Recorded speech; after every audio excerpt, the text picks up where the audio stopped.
Alright, TD27, Nissan Urban.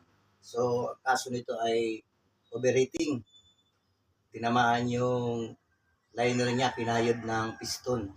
Kasi dumikit na yung piston sa liner. So, ngayon, ilalabas ko itong apat na connecting rod. Piston, apat na piston.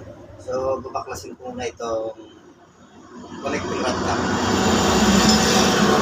Gamit ako dito ng power handle at saka 14mm flower type na sa akin. So matigas ito, mayroong bukas dito.